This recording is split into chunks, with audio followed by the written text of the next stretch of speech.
IGW প্রতিষ্ঠান Apple global telecommunications limited কর্তৃক বাংলাদেশের স্বার্থ থাকা সত্ত্বেও বিদ্যমান মানি লন্ডারিং প্রতিরোধান 2012-এর 2 ক এবং 2 ধারা লঙ্ঘনপূর্বক 463,37,00,000 টাকারও বেশি মূল্যের প্রায় 6,01,78,521 মার্কিন ডলার পাচার কিংবা মানি লন্ডারিং করা হয়েছে। আন্তর্জাতিক ইনকামিং কলের মূল্য হিসাবে অর্জিত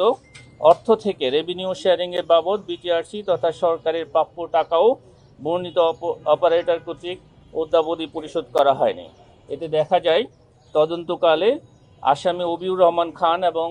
তদন্ত আগত আসামি মহিউদ্দিন মজুমদার যথাক্রমে IGW operator Apple global communications লিমিটেডের ব্যবস্থাপনা পরিচালক ও চেয়ারম্যান হিসাবে দায়িত্বে থাকাকালীন অপরাধমূলক বিশ্বাসভঙ্গ করত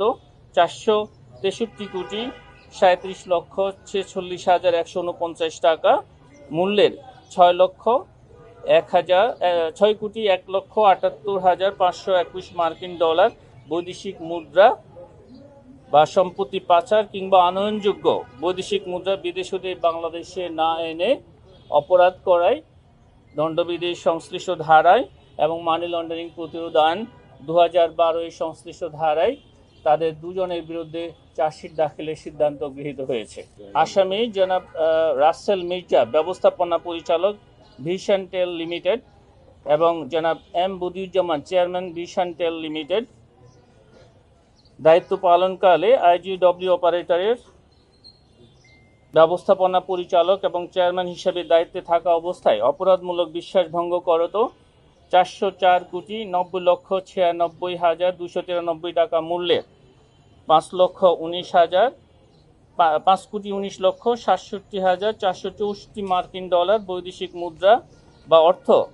বা সম্পত্তি পাচার করে কিংবা আনয়নযোগ্য বৈদেশিক মুদ্রা বিদেশ হতে বাংলাদেশে না এনে দণ্ডবিধির 409 ধারা এবং মানি লন্ডারিং প্রতিরোধ আইন 2012 সংশ্লিষ্ট ধারায় শাস্তিযোগ্য অপরাধ তদন্তকালে প্রমাণিত হয় তাদের দুজনের বিরুদ্ধে চার্জশিট দাখিলের সিদ্ধান্ত গৃহীত হয়েছে।